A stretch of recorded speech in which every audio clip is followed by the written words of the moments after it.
This is a Hot Pie Media original. Greg Abbott has had an amazing 10 days on the national stage. Greg Abbott, most people in this state would agree, Greg Abbott is making Dan Patrick, the lieutenant governor of the state of Texas, who wears a Ranger belt and shirts with fire on them from the early 90s. He is making Dan Patrick sound like Winston Churchill.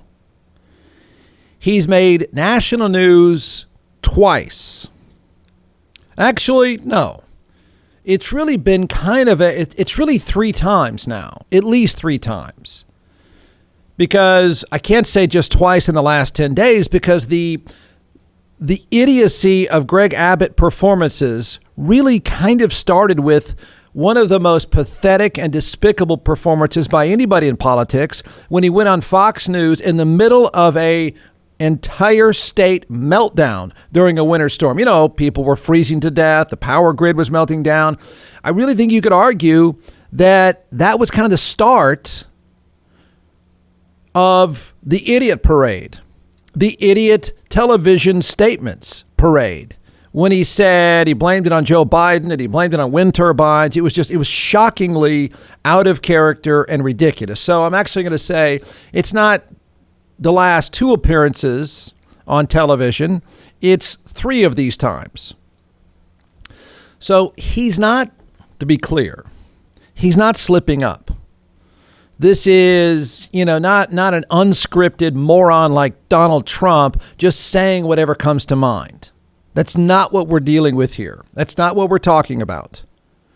He is seeking out what's amazing about this, what makes this sort of fascinating to watch and disturbing at the same time, depending on how you'd like to look at it. But what makes it interesting to analyze is to sit back and watch because he is seeking out this attention. He is begging for it. He wants it. He is scripting it out precisely for his television appearances. This is not an accident. He's not showing up in these places because the cameras are following him around. He wants it and he means to say these things. I think that needs to sink in. He is doing this. He is saying stupid, ridiculous, disconnected things on purpose. All of this is on purpose. Imagine that context. I'm going to seek out as big an audience as I can.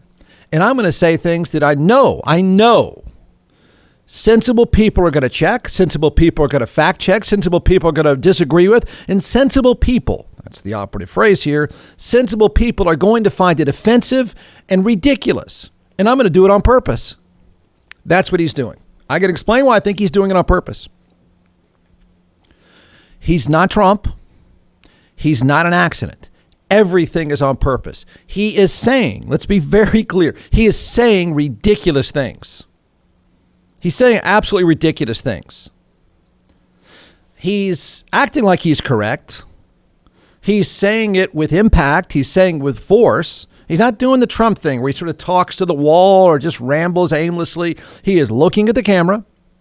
He did it during the winter storm. He looked right at that camera. He meant to do all of it. What he said in the last 24 hours was not an accident. It was on purpose. What he said on CNBC, which was idiotic, incorrect, disconnected, and idiotic. He did it on purpose. So his comment, if we go back in time, think about these calculated appearances and think to yourself, why would somebody be doing that? Why? Why would you beg for that kind of attention? Why would a seemingly sensible person, and he was, why would a sensible person, a governor of the state of Texas, why would he routinely just say ridiculous things knowing there's got to be pushback, factual pushback? The comment during the winter storm, the appearance by itself was despicable during the winter storm. To suggest that it was about wind turbines was despicable. To make it about Joe Biden was just shockingly in bad taste. Okay? Goes on CNBC, less than a week ago. CNBC, the business channel. It was during prime time in the business channel. He goes on the business channel to tout the social policies, not the economic policies, the social policies of the state of Texas as a big reason. In fact, he even went so far as to say, they tell me the social policies passed by the Texas legislature as a big reason, not the only reason, but a big reason for companies coming to the state of Texas. That is BS. That is not true. In fact, they come here in spite of the Texas legislature and its social policies. Why would he do that? Why would he go there? Why? Right next to his face is a screenshot saying exactly the opposite of that of what companies have said about the social policies. Okay, he did that on purpose. And then we're not debating abortion. We're not debating the policy on abortion. We're debating why in the hell that man purposefully made a comment about rape that is so disconnected, illogical, and offensive. You would wonder why. Why would anyone go there and then not say, I come back on Twitter, come back on a news conference, come back anytime and say, whoa. I didn't mean to be insensitive. I didn't mean to. Nope. He did it on purpose. We're not debating bills. We're debating why he is saying this stuff, this illogical, insensitive, over the top, just outrageous stuff, scripted sounding stuff. Trump just goes blah, blah, blah, blah, blah, and vomits words. He did it today. But we all know he vomits words. Greg Abbott reads from a script. This is all about the idiotic things that he has been saying on purpose again. If you've been under a rock, and I think you really have to be under a rock, this is 24 hours, 30 hours, whatever it was, in announcing the signing of an abortion bill. Don't bring that debate here. That's not the debate. The debate is why, knowing we're all going to react, why he would say something like this. Governor, regarding the heartbeat bill, why force a rape or incest victim to carry a pregnancy to term? It doesn't require that at all because obviously it provides at least 6 weeks for a person to be able to get an abortion. And so for one, it doesn't provide that. That said, however, let's make something very clear. Rape is a crime, and Texas will work tirelessly to make sure that we eliminate all rapists from the streets of Texas by aggressively going out and arresting them and prosecuting them and getting them off the streets. So goal number 1 in the state of Texas is to eliminate rape so that no woman, no person will be a victim of rape. Okay. But in addition to that, we do want to make sure. All right, that so there that goes. Yeah, it got attention for pretty good reason. Yeah, it didn't take longer than 17 seconds to go, what? White House press secretary didn't miss a chance to pile on like most sensible people. Sensible people are reacting. Make sure you keep that in mind. This is done on purpose. I think I can explain why these things are done on purpose. I think the timing of these things is on purpose.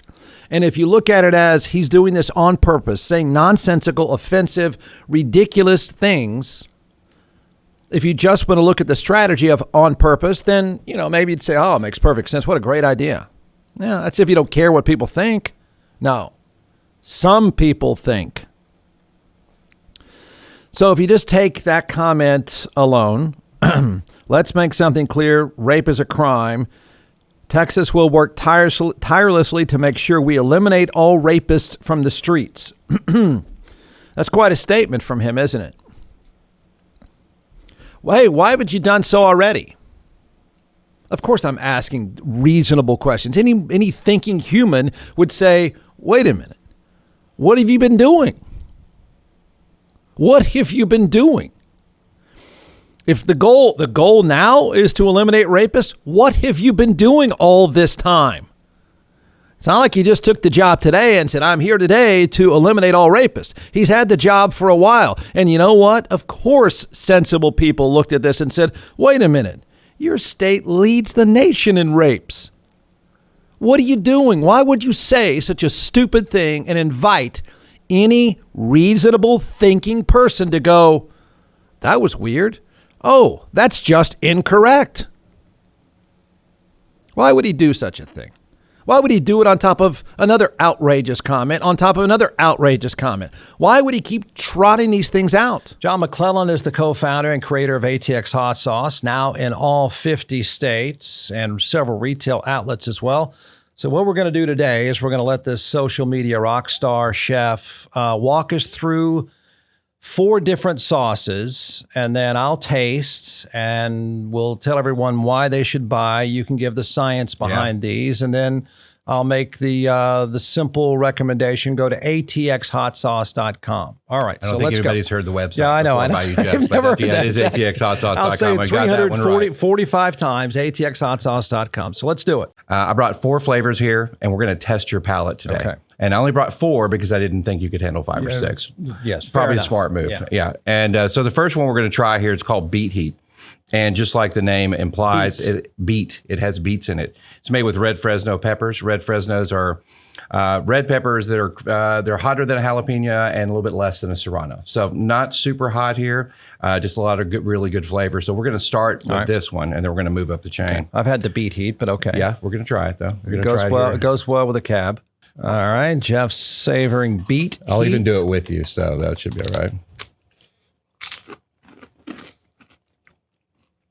Now remember, it is hot sauce. Yeah. Oh, it is. It's hot sauce. Trust me, man. Wait, It's hot sauce. is that one hot to you? No. A little. Yeah. The great thing with the fermentation process is you get a bunch of the flavor right up front. Yeah. And then the heat comes, but then it dissipates pretty quickly, especially with the red Fresnos. You know, this is not a very spicy one, but it is a very tasty one. Goes on great on sandwiches. Beet Heat. Beet Heat. B-E-E-T. Heat. All right. Go to atxhotsauce.com. That's right. Okay. Well, just local news organization quickly said, I think we're going to look into that. Ask yourself again and again and again. Here's a guy who says, we are going to eliminate all rapists, but he hasn't done so already. There were almost 15,000 rapes in Texas in 2019. The most. Underline it. The most of any state. That's kind of a bad, what thinking person would walk into that? That's not something you would calculate and say, you know what I'm going to say today? I'm going to say something so ridiculous, so hot button, that I'm going to walk right into somebody saying, that's BS. It's the most of any state. Why would you walk into that? Well, okay. Texas has more than 2,000 rape kits backlogged. Is that his fault? I don't know. Why? Why would he invite it? Why would he invite this discussion? Why? Why would he make any of us who are thinking today going, what the hell are you doing, man? Why would you say that? It's one thing to tout the abortion bill. Why wouldn't you just leave it at that? Why did he go here? On top of that, let's see, this would be statesman.com. University of Texas the University of Texas study from the school's Institute on Domestic Violence and Sexual Assault said more than a third of Texans have experienced some form of sexual assault in their lifetime.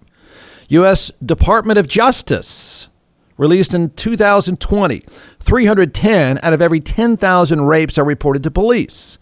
Of those 310, just 50 lead to an arrest, leading to just 25 out of 1,000 rapes resulting in incarceration.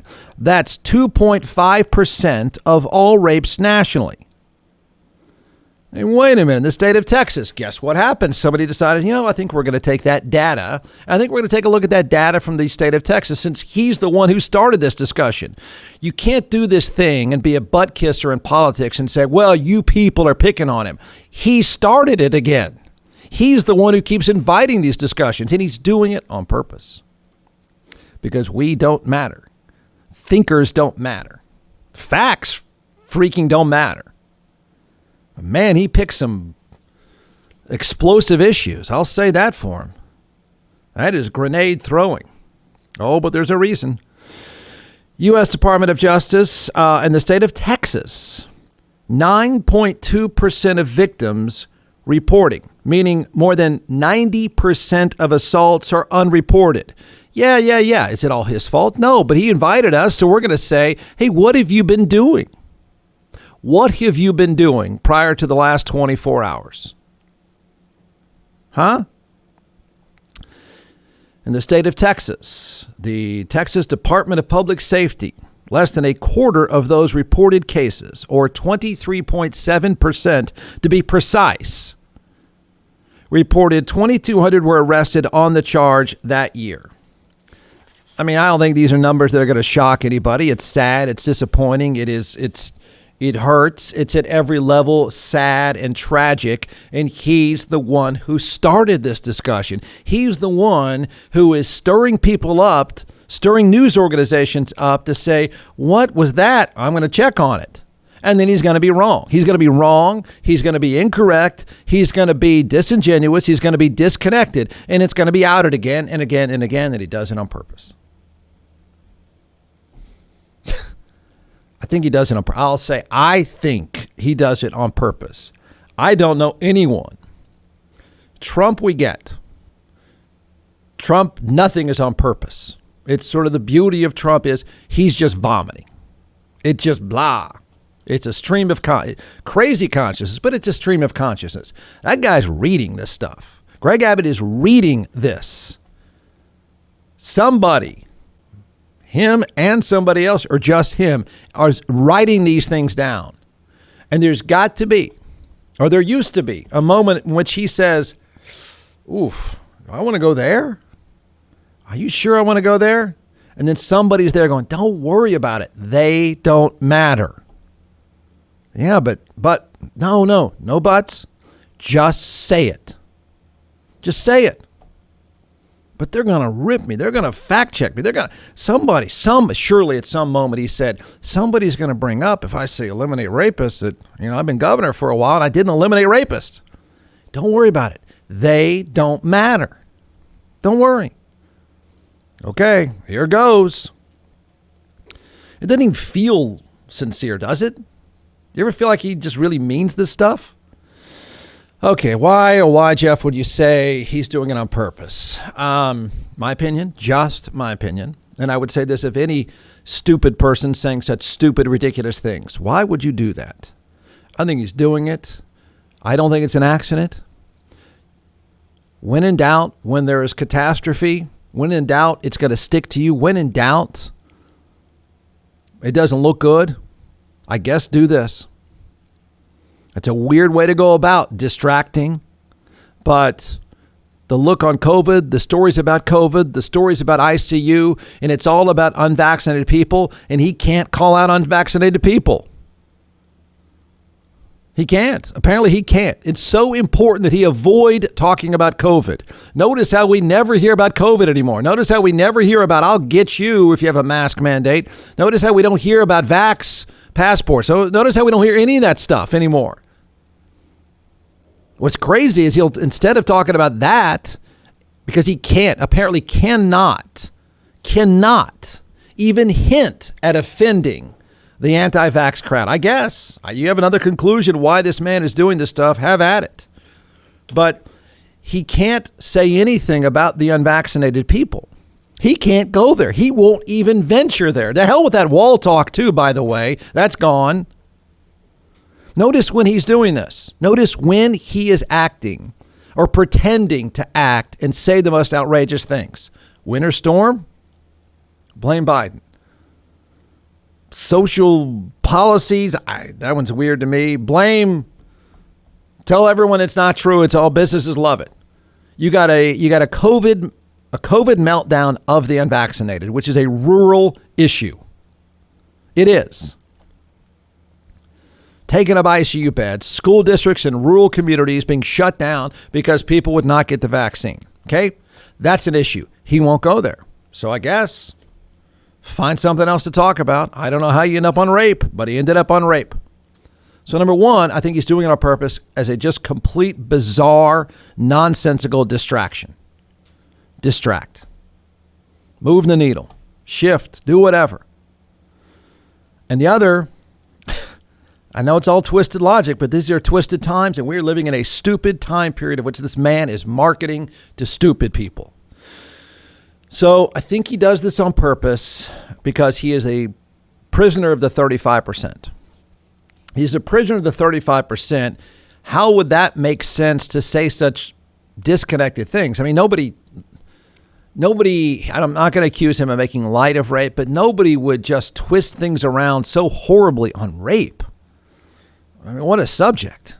I know. Even the 35%, whatever you think of the abortion bill, even the 35% that he's a prisoner. He's a prisoner of 35%. He cannot offend any percentage point of the 35%. He cannot offend them. He cannot bother them. He has to kiss their ass or else he's doomed, I guess.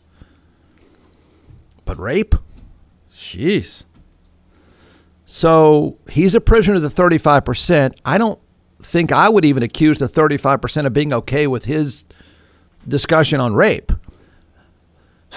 Here's how it works. It pisses everyone else off, and that's good enough for the 35%.